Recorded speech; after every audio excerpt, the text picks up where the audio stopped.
Today's episode of the Cantina is brought to you by Grow Generation. Whether you're at the Death Star or the Senate, they have everything you need to grow right where you are. More from them later in the episode. Welcome to a galaxy far, far away. Here at the Cantina Podcast, we provide top shelf service, including rumors, leaks, news, and reviews. Come in, order a Loman Ale, and remember, no droids allowed. And that's it. It ended, and I did the thing I did last time, which was still have the logo screen up. Hello, everyone. Welcome to the Cantina, technically the Cantina Reviews, but we are going to have some news and stuff to chit-chat about at the end of the episode. Reviewing Book of Boba Fett, finale, episode 7, or chapter 7, To Die With Honor? Was that what it was called? Die With Honor, something like that. I don't remember. But come up at the start. Right. It's what Mando says in the episode. But it's weird to watch. There's a lot to like, a lot to not necessarily like, depending on who you are. And then we'll dig into it. But hey, make sure you subscribe to the Genreverse YouTube channel. Follow us on whatever podcast app you are listening to right now, if you're doing the audio only thing. And then all the social media information's down below. LRMonline.com is the website every day for all your entertainment news, needs, and opinions. And of course, start using Genreverse.com as well, as that will have its full launch a bit later. I'm Kyle Malone. That's Cam. Mike or Shocky's not here today. And yeah, Cam, what'd you think? You write the reviews up for this every day, so kind of give your overview of episode 7, man. I mean, I think I put in my title, Boba Fett finale review. Meh. And that's kind of how I feel about it. I mean, after how good the previous 2 episodes were 5 and then topped again by 6, I said this last week, I just didn't think the finale would live up to episode 6. It would feel, whatever they did would feel a bit like a come down after such a great episode, and it did kind of feel like that. But it was the kind of structure of it all and the way it was all put together just didn't, I don't know, excite me in a lot of ways. It's like, this is supposed to be some battle, and it's like the Pikes only have like 10 or 20 guys, Mando only has, everything feels small scale. And to me, like episode 5, which had a bit of action in it, was directed by Bryce Dallas Howard. It felt like I was watching cinema on TV, which is when Star Wars TV gets it right. Mm-hmm. This felt like a TV episode. It felt like TV, hashtags for those listening. And the limitations of TV were just apparent to me. A lot of the action, like, when people were getting shot with blasters, they were almost doing the kind of Power Rangers, like fall down stuff. Their own rules and like what damage people seem to be able to take just seemed to change depending on what they needed at that time. The canon's whatever you need it to be. Cam, it felt like they had the set pieces and then they fit the story around about it, and everyone's dialogue was exposition to get them into all the different set pieces, which I know happens in a finale in some ways, but while there was an action climax, I didn't really feel that there was any emotional climax to the Book of Boba Fett, and we'll probably talk about that part a little bit later on as well if we get any specifics. But when Cad Bane and Boba Fett go mano a mano, that would have been better if they built that up over the season almost. Like I kind of feel like Cad Bane come in too late and then just you know, if you have not watched the Clone Wars and you don't know that these two have This got a doesn't history mean with each too other, much. it It's doesn't cool mean looking. too much Cool to looking. you. It You hear was them fun, say but, something like, yeah. "Oh, you know, here's a lesson I've got for you," and he says, "I'm not a little boy anymore," because when we last saw them, he was. And I kind of feel that we know that they filmed another Clone Wars thing that was a duel between Boba and Cad Bane, and Boba wins. And fans theorised as Cad Bane dead, you know, is that canon? And while they seem to have made it canon that they had a fight, they seem to have then decided, well, we're not going to kill Cad Bane off screen. So they kind of brought him into this, which felt like, well, we'll just have that now in the live action show as well. We'll build up to this showdown between Cad Bane and Boba Fett. Give us Cad Bane earlier then, instead of like, here's a surprise right at the end. They didn't build that up enough. For the people that haven't watched Clone Wars, we should understand why there's no love lost basically between Cad Bane and Boba Fett, and I just didn't feel that we got that. So as an emotional punch, it just didn't have it there for the finale.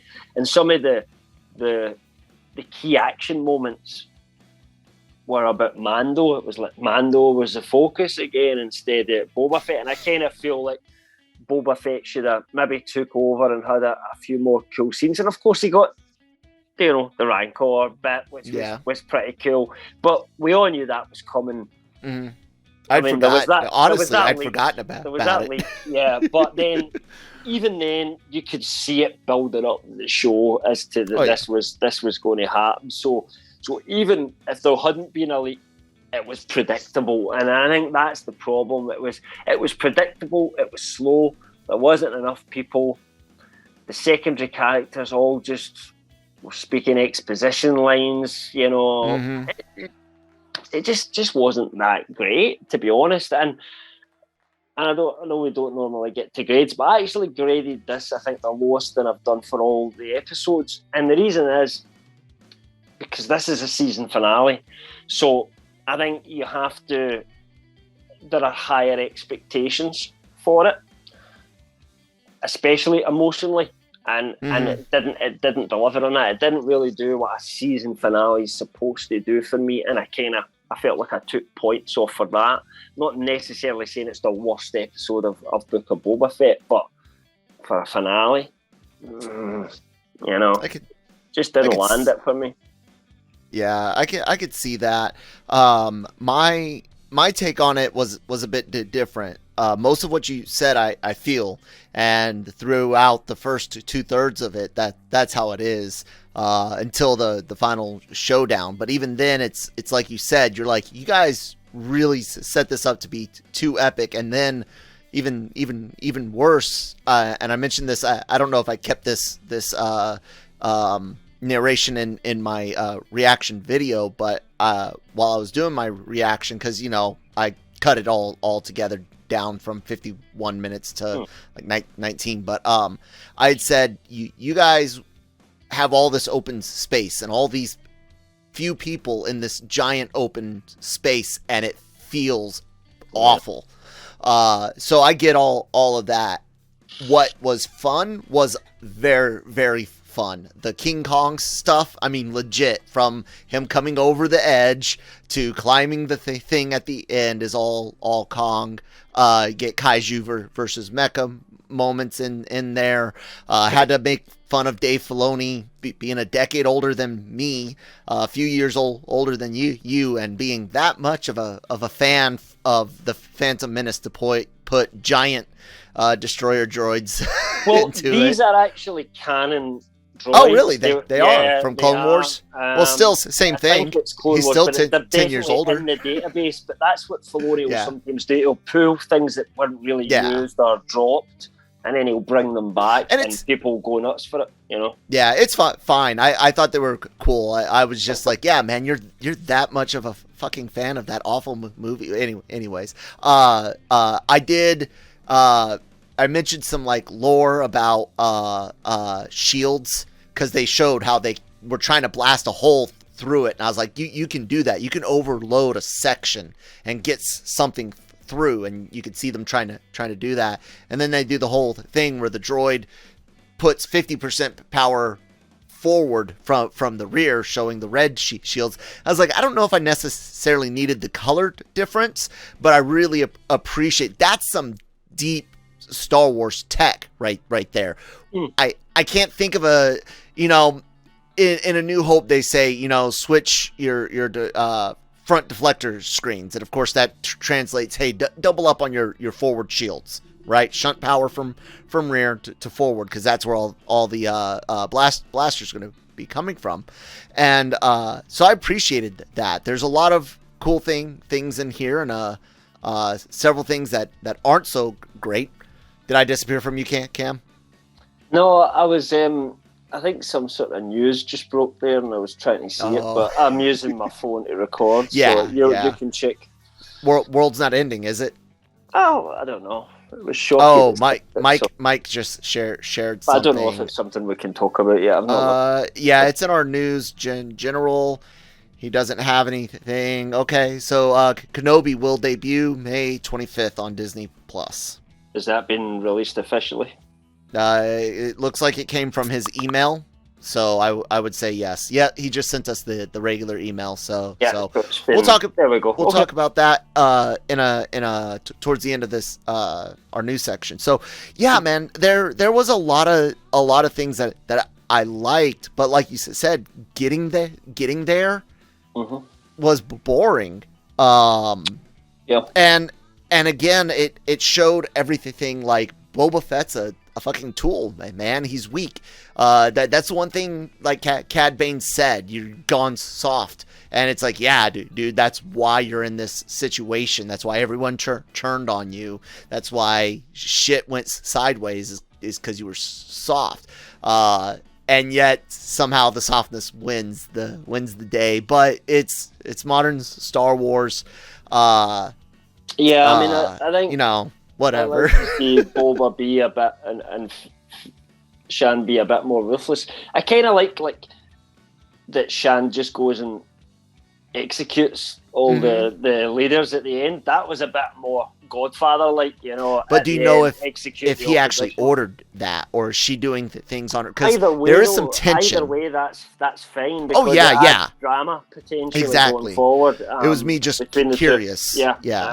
But that was kind of almost one of the best bits yet, because I kind of felt we maybe should have had a bit more of that. I don't know, like the whole, let's fight here, we're not leaving the people, okay, we'll fight here, and we'll die together, and between Mando and Boba, just kind of I'm kind of wondering now, are they setting up Boba to be a follower of Din Djarin when he eventually takes back Mandalore, and Boba's going to be inside and start following the creed, and he might leave lieutenant or the something. running of Tatooine to, let's say, cyborg Cobb Vanth, who's going to obviously come back with some sort of cybernetic enhancement. Maybe he's just going to have a cybernetic shoulder, because he was clearly shot in the shoulder, and then they acted as if he was kind of dead, and then at the end you see him in the back to tighten the guys out. So I wonder if they'll just give him like a machine gun in his shoulder, because that's to me the only bit that was broken. But who knows? Yeah, who knows? Yeah, man. Shan, did you catch the alien references in that whole scene? The whole bit of the way he's brought up and killed, the stabbing from behind while looking aside, the creature running around the side. I know it's used in other elements, but it reminded me of Alien 1 in the shower being pulled up, and then Alien 2, or Aliens, sorry, Aliens, when dude is stabbed in the back by the scorpion alien, which was cool. Alien. So. Well, that's what they were called as the toys, the ones that had that actually did the just an alien. It was just a xenomorph, but yeah. I remember the toy was called that or something like that. Those were cool toys back in the day, man. We didn't get action them. Figures are crap these days. We sometimes you would get stuff in the States that wouldn't go here, because I'd have been all over Aliens action figures. So I mean, maybe it was at a different time. I don't know, but we never got them. 90s. They were big in the maybe I was 90s. too old for them by then. Maybe that's what it was, Maybe. kind of thing. But certainly when Aliens released, which was 87, there wasn't any toys then. But then you guys got. I just found this like Indiana Jones toys in the 80s, and we didn't, because I'd have been all over that. Anyway, back to Star Wars. Anyways, we did get Star Wars toys. So I appreciated that. I dug some of the.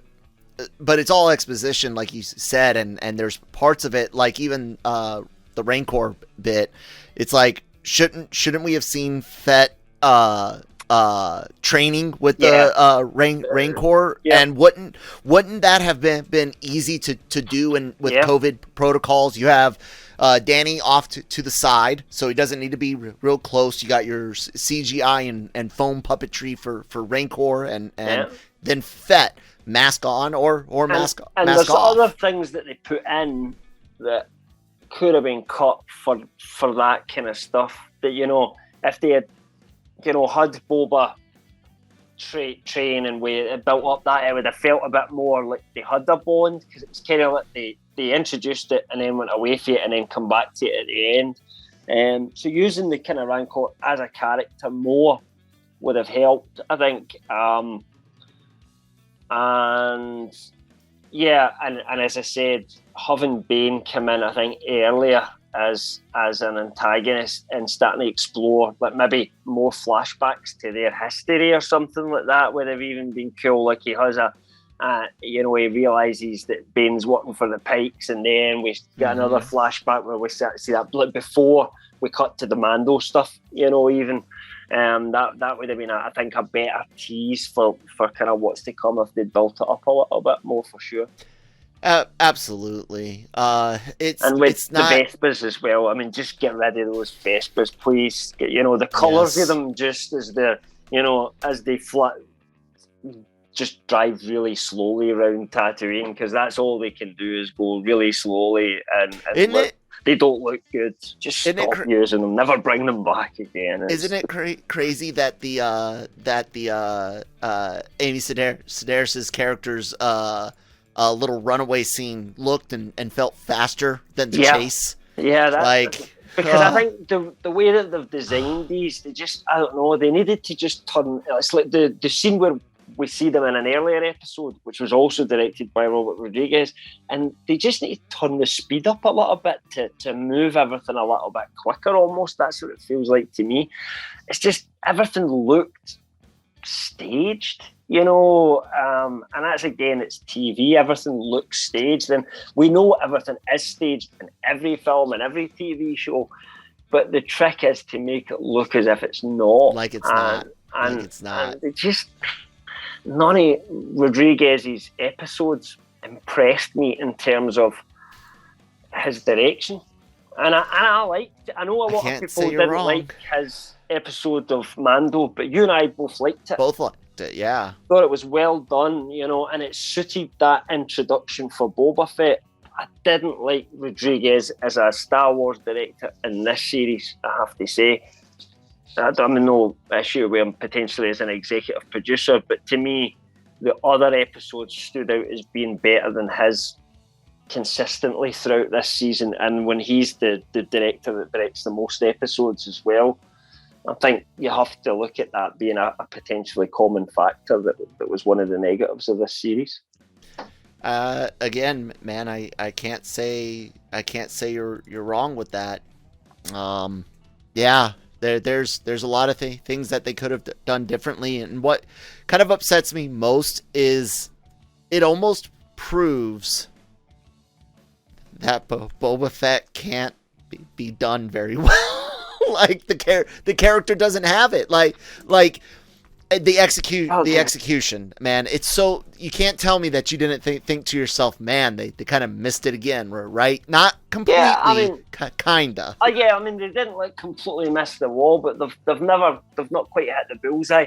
They needed to Tony Soprano him up a little bit, Yes, Michael he needed Corleone more him ruthlessness. up a little bit, instead of giving all the mysterious badass stuff to Mando, which I like, but I like Mando as a much better character than Boba Fett. This is crazy to say, but now where we are in 2022, who's the better character in Star Wars history? Is it Boba Fett or is it Mando? It's Mando. It's Mando. Because we never 100%. saw enough of it. I mean, if you added in all the old EU stuff, maybe you'd be talking differently, but that's not there anymore. So this is the new version of that. And I just think Boba, I like the whole underworld, seeing that side of things play out. You know, there isn't any proper law in Tatooine, so it is like honourable criminals versus dishonourable criminals. I think it can work, but they just need to amp up the underworld a little bit more and cut down the cheesy shit. Quite frankly, there was a little bit of cheesy shit. It's just the fact. It's just the fact that there was just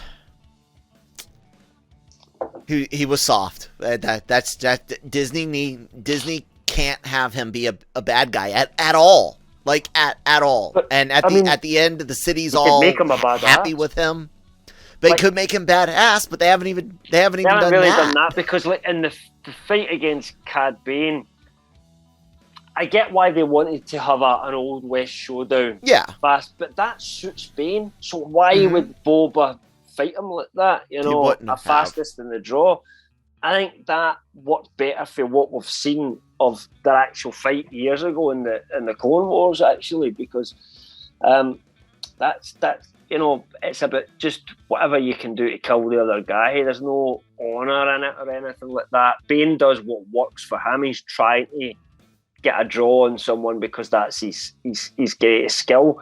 Boba Fett's got rockets, all sorts of shit. You know, if you were fighting Boba Fett, you'd expect him to be flying through the air, shooting you with a blaster, not, you know, standing there high noon. So I'd rather the two of them had a proper, like, 5-minute fight, like, that went more places, was more kinetic, you know, and then you could still have that moment where, you know, Bane's still standing over him and he goes for the gaffy stick. You could still bring that in, but it just, whereas like the Cobb Vanth thing worked so well, you know, when Cobb Vanth, you know, and him have that showdown, it's so good, the bad and the ugly.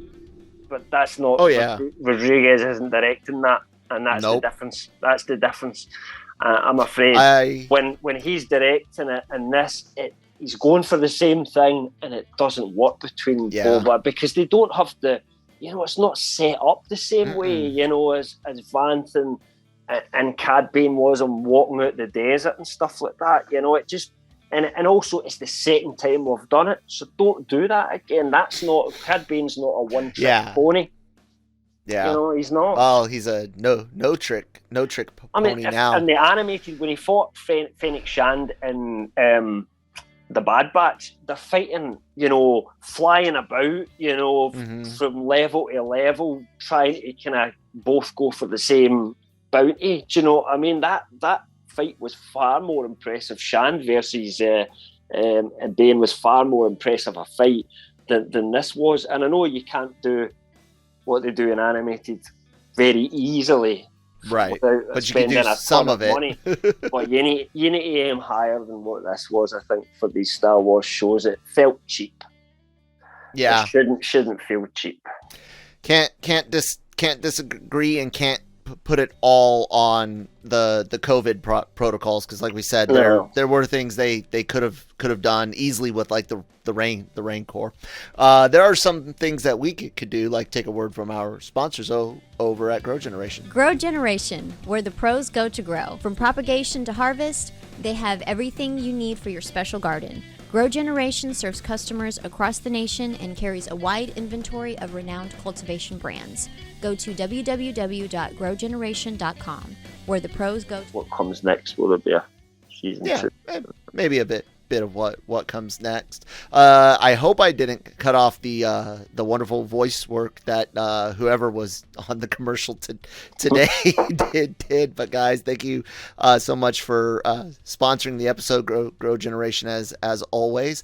Cam, kind of like last thoughts on episode 7 before we grade it. I feel like it's such a missed mark, and it's sad. Everyone keeps saying, wait, it's going to be Game of Thrones-ish. It's not that bad. Mando interrupted. And then you look at the times where we're not even following Boba Fett in his finale.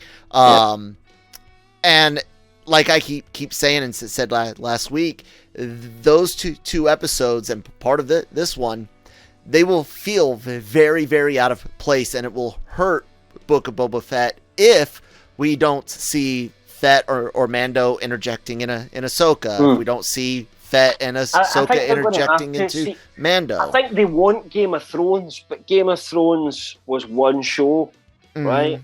And Disney Plus can't afford to put all that energy into and all that money into like a 10 series thing that incorporates everything. So that's why they're doing these slightly smaller shows that all lead off each other. It could work. It absolutely could work. It could.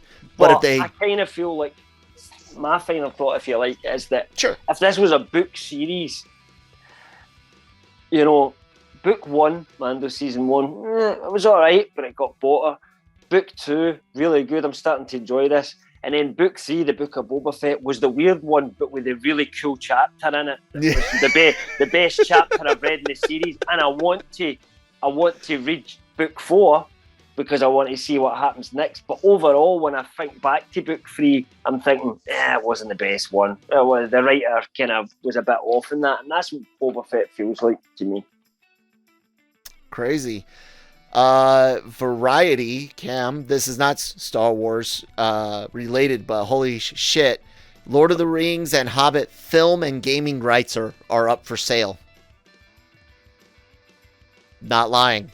Variety just reported on that, so we'll stay tuned. LR, the film and game rights for Lord of the Rings and Hobbit film for Hobbit, Lord of the Rings and Hobbit film and gaming rights up for sale. Do you think they're trying to get Amazon to buy them? Because obviously Amazon have their own rights for their series that they're making, but what they couldn't do is remake the films, for example. The I guess someone could do, but do we need the films remade? I mean, no, but someone will. Someone will. But yeah, representatives for the rights holders have not commented other than there is a sale. So yeah, we'll see. Anyways, yeah, man. So what did you end up grading this? C+. And that was, again, although I think it's the lowest grade I've given one, and it's not that I dislike the episode, but for the season finale, it needed to be much more than what it was, and it just wasn't good enough. And for that reason, I've given it a C+. I have to admit, I had enough tickled moments there in the last 15, 20 minutes, especially with the kaiju and the mech stuff. And then those EU brain tickles, that I gave it a B minus. I did have some tactical complaints. I was like, why is it everyone behind the same vehicle? Boom. Okay. Yeah. That's why you don't all hide behind the same. Why didn't you fan out and get on those roofs? You had available high. Yeah, you had available high ground. Like if that was a Western, they'd have been all in different places, wouldn't they, hiding up? You'd have saw people falling off a roof and they get shot. So let's make it like a Western. It's like, fuck, man. These bad guys are attacking the town. Go and look at the Magnificent Seven and copy it. That's how they should have done it. I'm so cheap, and I know how to dumb it down to where I don't want to tell you guys, oh, this is how JSOC will do this, or members in JSOC, your Rangers or fucking SEALs and all that. This is what infantry in the Army does, and what the Marine. No. I just basic shit, guys. Real cheap. Let me advise you, just simple things. Hey, you should have a team go to these buildings. You get a really cool couple stair action shots, blasters, throw someone off the building like Cam said. They've got the high ground. It makes tactical sense, and you get to fill it with stuff. Who's quite famous for doing his own action scenes in his own way, but it just didn't. So far, it's not worked for me. Whereas it did work, Mando. It just felt cheap. Sorry, but So I guess we can chit chat about what comes next, man. What do you think's coming up in the future for Boba Fett, and then potentially Book of Boba Fett, season 2? Yeah. If this is what I would say, yes, they could do a Book of Boba Fett season 2. They absolutely could, but if they do it, make sure they have a proper ID for it, because I just don't feel like it was there. It feels to me like there was this meeting where they went, right, so Grogu's away with Luke now, but for Mando season 3, we need Grogu to be back with Mando, because that's the money maker, right? Yeah. So and I said that last week. I was like, he's their money. Between. Well, we can't just release 2 episodes, or could we do that? Well, what about this idea? And maybe it's Rodriguez has come up with Boba Fett, or somebody's come up with the idea of exploring Boba Fett's story. It was a good idea, but it felt like they just rushed it all together. The script didn't feel quite all there. Great in some episodes, but as an overall series, no. So I think if they do decide to do it again, they need to really, think about what worked and what didn't work, and correct that the next time out 100% for me. So I don't know. I think obviously Mando season 3, I don't know where that's going to go now, because it just looks like the further adventures of Mando and his little Jedi helper,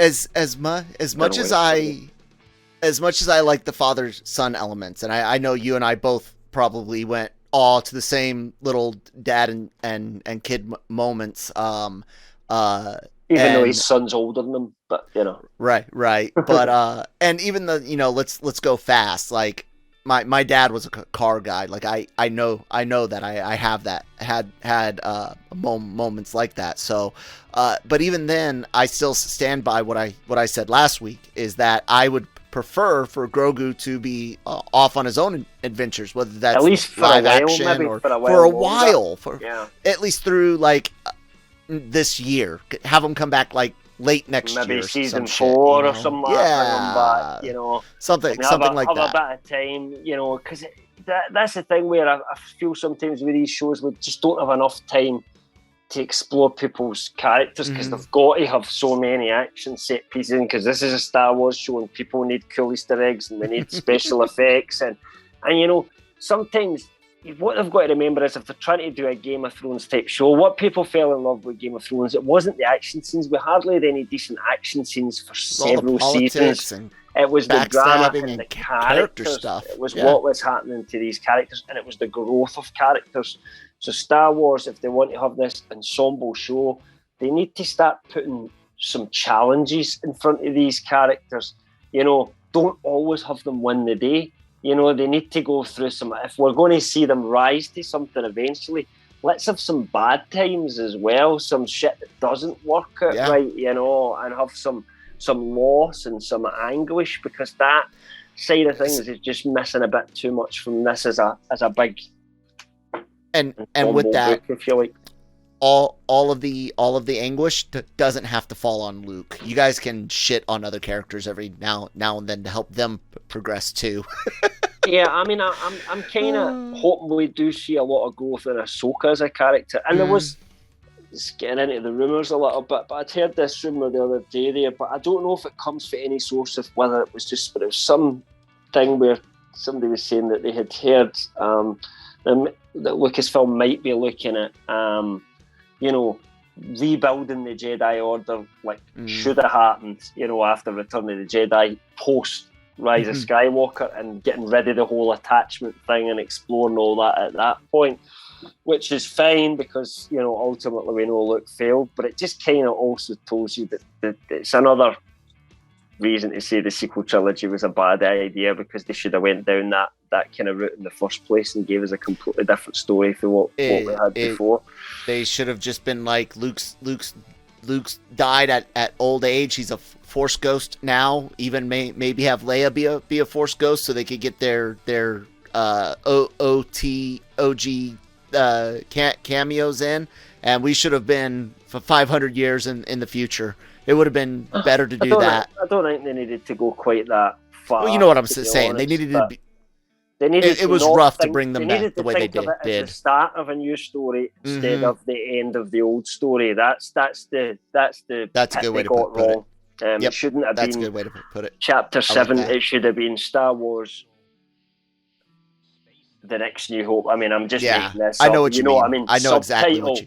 Episode I know exactly 1, what you mean. and it would have gave them so much more room to grow, because if they do go post Skywalker, they're going to have to come up with a new name anyway, because they can't call it Episode 10, because then people just go, there'll be never any fucking end to the Skywalker saga, and then it's not the Skywalker saga anymore either, because there isn't any Skywalkers left, and they can call herself a Skywalker, but it doesn't mean there's actually any Skywalkers left. And so, it's a different story, and just to embrace that and go with it, go with this new story.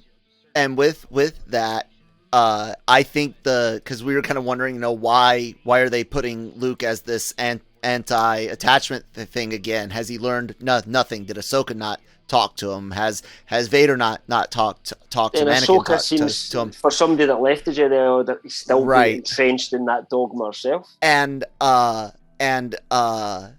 was like, they want to make sure he never had a kid.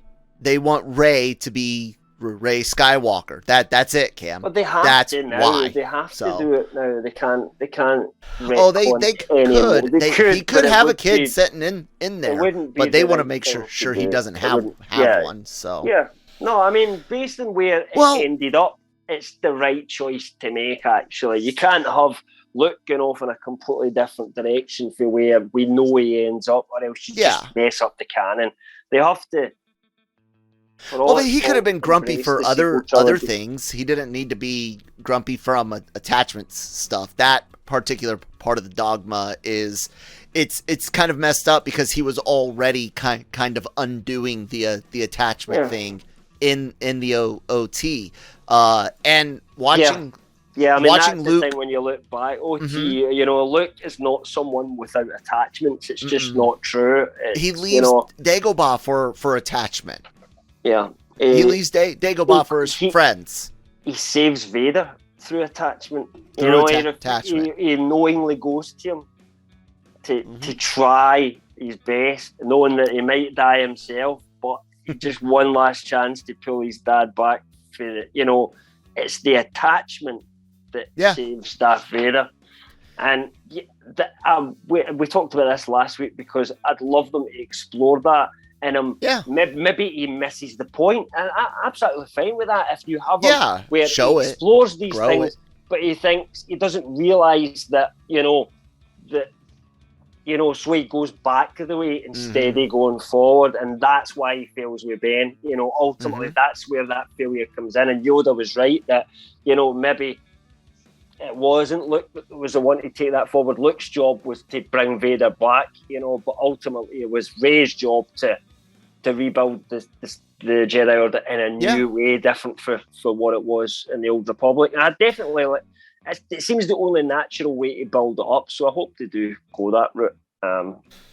We'll see if she's the guts. Actually willing to return. I mean, you could do it though. You don't need her.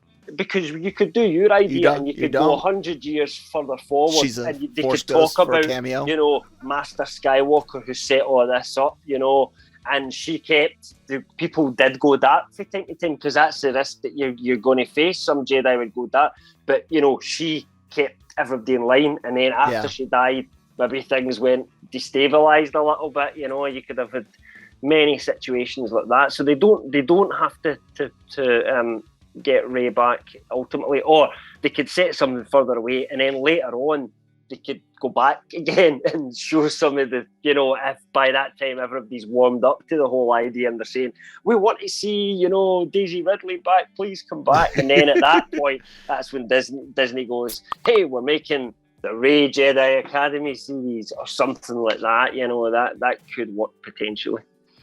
Yeah. But, so to go on from Book of Boba Fett and what's next and stuff, we can talk about this Obi-Wan Kenobi poster, which Cam, you can't see right this moment, but give me a second and I will end up freezing your screen to bring it up for you in the email. But everyone on YouTube right now can see it. It's decent. I mean, it's fine, and everyone enjoy Frozen Cam for a moment. Nice. So there you go, Cam. What do you think, man? Simple, just kind of what you would expect. I mean, almost just the same as half the fan-made posters that have been getting done for years when people have been fantasizing about a movie or when the series was announced. It's just exactly what you'd expect. Nothing out of the ordinary at all. Yeah. Texture looks good. The person that did this on Blender, great job, or whatever you used it. I'm not making fun of it. It's great as far as like executing what it is. It looks detailed. I appreciate the sun's setting. You can tells you everything you need to know. Yeah. And a guy standing in a desert with the words Obi-Wan Kenobi on it. Exactly. It's fine, but I now have to ask Cam. It's going to hit May 25th, which I think is during our. So we'll be totally doing Cantina reviews for that one, won't we? Oh yeah, 100%. But I think that's like right before or right after celebration. So it's the Wednesday before. This is when I predicted it would be. Yep. Right. So I'd released a kind of thing. Well, we thought that it might be on it back when they did these on Fridays. Yeah. But that changed. When we heard recently that there was strong circumstantial evidence and some rumors that Obi-Wan would hit in May, I kind of did an article on that, and I said to me the date that would make most sense is May 25th, because we know it can't be May 4th because Moon Knight's still on, and they're not. They don't like, where possible, to cross them over, as we've found. So it made sense to me that since celebration starts on the 26th, that it would hit Wednesday 25th. So home run, but it was the most obvious answer. But until they release it officially, you just never really know. So I guess it's a guess ultimately. But that's cool. Good shot, man. How should we talk about maybe some things we got wrong as well? Well, in a second, because I have to ask this, man. We just got done spending a lot of time on Tatooine. You and I have a lot of theories that between flashbacks and some potential story stuff involving young Princess Leia and whatnot, that we might get off of Tatooine. But all of the imagery so far, from the logo to all of it, is desert. And are you afraid of spending more time there? I'm not afraid of spending more time there because it's the most iconic planet, and there's something about sci-fi and just desert planets that works, doesn't it? I mean, look at Dune. It's all set in a desert planet. It works, and it gives that Western feel as well, because and there's always been that element, the kind of samurai and Western influence on Star Wars. So no, I'm not scared about that, but I would like them definitely to go off-world. I mean, the volume can do more than just sand, right? So, I mean, it doesn't make sense for the entire, put it this way, we've been told to expect a rematch between Darth Vader and Obi-Wan Kenobi. I covered a report today that said that, there was 3 different guys that, played ultimately Darth Vader. I got that up on the screen right now. And one of them, this had came from MSW, but I believe Bespin Bulletin maybe covered the same thing. I don't know if they covered it using MSW or, just like we would cover it as, well, here's a story that's filmed for somewhere else, or whether they were kind of saying the same thing. I need to maybe look into that, but it makes sense because we knew Hayden was back, not to just be behind the mask. You don't bring Hayden Christensen back for that. So we've talked about the flashbacks many times in the Cantina with Shoki. We've been certain that there are going to be flashbacks in it for quite a long time. One of the kind of first ones to say that. So it makes sense why they've got Hayden Christensen back. They said apparently there might be scenes back to tank, helmet off scenes, and at that point you're going to see Hayden Christensen. But he's not the right size to play Vader in the scenes. So apparently he had to be on stilts for his one suit scene in Sith. And he wanted to be in, and I get that. You know, it was only one shot at the end. You didn't need a different actor for Revenge of the Sith, but you know, they did have 3 different actors for ultimately for Vader, and well, 4 if you count Sebastian Stan when the helmet finally come off. But there was 3 different actors that played him in A New Hope going forward, because David Prowse couldn't fight with a sword, so they brought another guy in for the sword fight, and David Prowse played him in all the other scenes, and of course James Earl Jones did the voice. So this time it's really just the same thing, except I've got Hayden for some mask off scenes instead of Sebastian Shaw. And I was going to say Stan. Like, wait, did I say, you said Stan earlier, and I was like, I've got brain damage, so I can't process as fast. It's just one of those things that they're very similar. And my brain just because I write about Sebastian Stan more than I write about Sebastian Shaw. But I do absolutely. Your Sebastian Stan fanfic. Yeah. Your Bucky fanfic. So you mentioned a few things that in Obi-Wan Kenobi that we've heard about, reported about, sometimes being first. We can backtrack to the Book of Boba Fett. And some things that we got right, some things that we got wrong, and some things that people may have, or our source may have, like I mentioned last week, may have misidentified. But what do you think, that's Cam? What it sounds like to me. So, look, we get 3 pieces of information about the Book of Boba Fett. The first one was that there was going to be more bounty hunters appearing. We were told it was basically bounty hunters that were known from the canon. Now, we got Cad Bane, we got Black Cranston, so there was other bounty hunters in it. We then heard 2 stories. One of them was right and one of them wrong. One of them that Bosk was in the show, and then secondly that Cad Bane was in the show. And we were told Cad Bane was villain, ultimately the bad guy, right, for this, which of course turned out to be correct. But of course, Bosk never showed up. Nope. And what we think, and it's just a theory because we haven't had a chance to kind of ask our source about this. This episode just dropped today, and he didn't know for certain. But I think there was quite a lot of Trandoshans in this series. There was the guy in the very first episodes in the start, and then there was also a group of Trandoshans who attacked Black Cranston in this one, and there was I think a couple of other places showed up as well. So my guess, and it is just a guess, is somebody's seen Trandoshan and thought, Bosk, they've passed the information somewhere, and that's how we've picked this up. And I think it comes from the one that seems to be kind of like in charge of the Trandoshans, like having multiple appearances. Because we heard that before we heard about Cad Bane. It kind of felt like earlier information at that point, so... But, Hey, wrong is wrong. Wrong is wrong. So we get what? Yeah. Two thirds. We're batting 666. You know what Meatloaf said? R.I.P. 2 out of 3 ain't bad.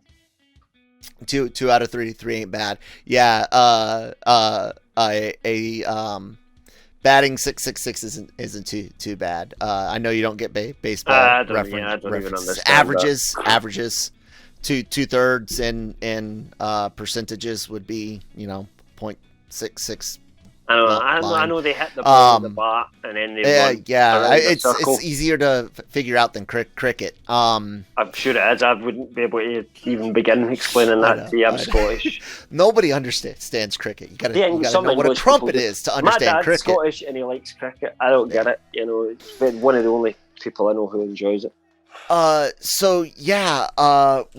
was I before we got off on that so the Bosk, we got that we got that wrong. You got it wrong. Potentially we got a credit half point for identifying an important Trandoshan. So there was a Trandoshan in it, maybe, but that is reaching a little bit. I'm not going to mention any names though, but there are a lot of outlets out there. I'm going to be careful with what I say here, right? Let's be careful, but let's just say a few things that we heard, not any name specific, I'm but not even going to get into specifics about what, but there was a lot of things said that were going to show up in the Book of Boba Fett, and they didn't. And, you know, some of them were from people who we don't particularly think get things right sometimes, you know, so we didn't mention them, or we maybe didn't cover them, I don't know, but there was quite a few people, and some of them are, you know, I mean, there was one who's got, you know, a leaker who I actually respected, does get quite a lot of things right that got something wrong. We got something wrong, so, you know, we can't sit there and happens. We can't sit there and say, oh, I lord it over people that are getting stuff wrong. But exactly. There was people that are getting consistently things wrong, that I think people are getting wise to. I more wanted not to discuss in any type of negative way, just kind of like, were you shocked about any that didn't happen? Because I really expected something to tie to Crimson Sun or Dawn or whatever the fuck. Like, I expected a name drop or something because of the comic book being spun up again. Yeah. We know at some point that they were working on Darth Maul's stuff. Like, I really thought that would happen. Was that maybe something that was there when they were thinking about going into live action with all this sort of stuff, and then they kind of changed their mind and decided to go on an animated route, which we've heard, and we had heard that might be because of Ray Park's situation, and they don't want to work with him anymore. So this is all don't things be vindictive. That could be particularly, you know, connected, or just could be not connected at all. I don't know, but to have, you know, a tease for what comes next, it would have been better to show that the Pikes really weren't the problem. You know, there was a larger threat. And I think, actually, I would have kept, if they were going to do Bane like they were, I'd have kept him for a proper showdown later on, and have him at, he's actually working. I mean, I mentioned this as I thought it might happen. So, yeah, I don't know where that, I can't remember where that rumour came from, that, you know, Kira might show up and stuff like that, but that's definitely one I heard. And, you know, it was wrong, but I kind of now think, you know, the fan fiction, if it was fan fiction, was better than the reality. Does that make sense? Very, very much so. I get it. So, other piece of news that I saw up on the website deals with Rupert. Friend. Rupert. I don't know. Yeah. I don't know if there would be some attempt at mispronouncing this is it. a kind of strange one, because I'd heard that there was a lot of speculation, right, about who Rupert Friend was playing, and a lot of people seem to have assumed that there was rumours about that he was going to be Agent Callus. I'm not really. I kind of remember this appearing because we ran a story saying that Callus would be in Obi-Wan. Don't know how big a part, and we'll wait and see if we got that one right, but that's what we were told. And a lot of people seem to automatically assume that it was going to be Rupert Friend. Sorry, I just moved my camera. That was going to be playing him. But it was a couple of weeks ago that we heard that Rupert Friend might be playing the Grand Inquisitor, but we just heard that from one sort of person. So we were like, do we run this? And, you know, we'll kind of wait and see, hold off, see if we can get a bit more information, because you don't. That's how we tend to not get things wrong very often.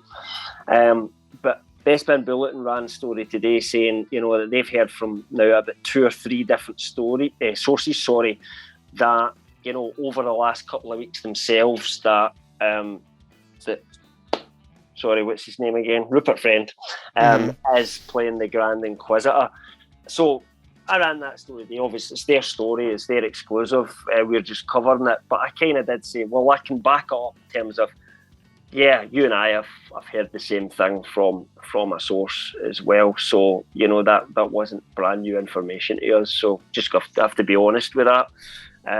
But not something that we were able to properly verify, I think, would be the best way to look at it. So, but it sounds like they've done their verification. Their sources have given that information. So seems like a done deal. But again, all rumours treat with a dose of salt until the real show actually comes out. Mm-hmm. I know that there were a few fans unhappy about it though when the story broke, because a lot of people wanted Jason Isaacs, who did the voice for the Grand Inquisitor in Rebels, to play him, and he's actually said before that he'd be interested in playing that role in live action if it ever come up.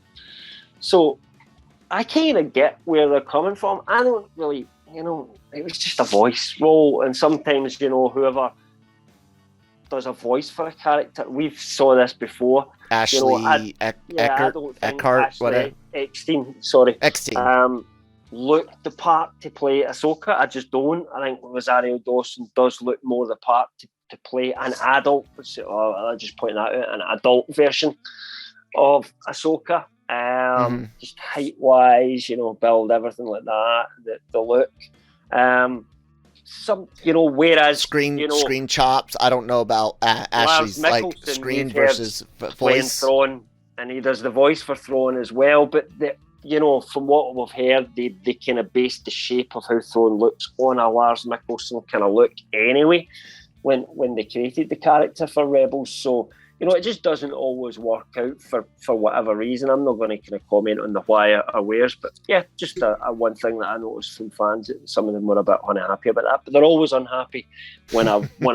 I mean, they are. Whenever there's always someone who, when a new role gets cast for live action, if it's not the voice actor, and some of these voice actors don't really do in front of the camera that often. No, they just that's do the thing. Voice acting. That's the thing.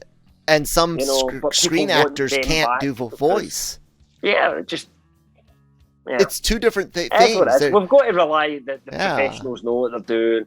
They're picking the right people. And if you think someone after you saw it was wrong, feel free to say so. Feel free to say they got it wrong for me, because it's at the end of the day, it's all personal opinion. But yeah. So that was one we covered today, and I think that seems to be a sticker. And we kind of knew that it was us that released the thing saying there was going to be multiple Inquisitors within Obi-Wan Kenobi anyway. I think we know who one of them is. I think that's been, I'm not going to say it, in case, because we've been told not to, but I think there's been a lot of speculation one of them we do know because they've basically admitted it, was what's her name? It's escaped me now. What's the girl? I don't remember them. It's in Obi-Wan Kenobi. What's her name? I don't remember. I don't know these people very well. She was doing training with a lightsaber, and she posted that. Yeah. But I'm saying I don't know the character or the actress, but I know what you're trying to get at. Yeah, one of the female Inquisitors, and then there's another guy that's in it who we kind of think's been blah blah blah blah blah blah. Anyway, I'll not say that, but it seems pretty obvious anyway. But yeah, we'd said there was going to be multiple Inquisitors in it, and it kind of makes sense. And again, it's going back to that thing. To do all this on Tatooine, to fight Vader, to come up against Inquisitors and do all that on Tatooine makes absolutely no sense whatsoever, because that's the last thing that Obi-Wan Kenobi would want. I mean, an Inquisitor coming across Obi-Wan on Tatooine, yeah, but the first thing Obi-Wan would probably do to throw them off the trail is fuck off out of Tatooine, because, at the end of the day, his priority number one is don't let Darth Vader get anywhere near Luke Skywalker, and if he needs to lead them in a chase across the galaxy and make them think he's somewhere completely different so he can double back and end up back there, that sounds like a story that, to me, that would be more like what we might get here, rather than just Obi-Wan sitting, brooding and dreaming in his hut. But it depends. I hope they spent a bit more money on this than they did Boba Fett. Yeah. We'll see. They must have Wade McGregor coming back, Chris is coming back, It's just but budgets are, and COVID is it only gets you so far. So hopefully, it's sad that Fett was lackluster. I think it's safe to say a fair assessment of the genre. So let's do that. What would you grade this season as a whole? wish you'd asked me to think about that beforehand, but obviously you just thought it. Yeah, I just thought it myself. I'll be honest with you, I kind of feel as a whole, it's kind of like a B minus to me. I'll say mine first, because you have a lot of really good highs that raise it up, because without episodes 5 and 6, and without that Rancor shit in 7, yeah, definitely, I think we're looking at maybe a C show. Okay. Yeah, I mean, going back to my analogy of a book, you know, it had one of the best chapters in the entire series so far, you know, and I'll always love it for 2 chapters, chapter 5 and chapter 6, you know, but overall, book 3, if you like, was a C plus grade, B minus, you know, for me. You know, and sometimes your grade will change as the series goes on. You might appreciate some things that happened in this more, or you may look back in it less kindly and go, that really was the turd that stunk this series out. So, you know, but that's where I think your B minus is fair. I think that's fair, and I'll join you on that one. Like I said, that the whole thing with the Mando stuff sticking out, it could be blended in if they do stuff in the future series like that, but we'll have to see.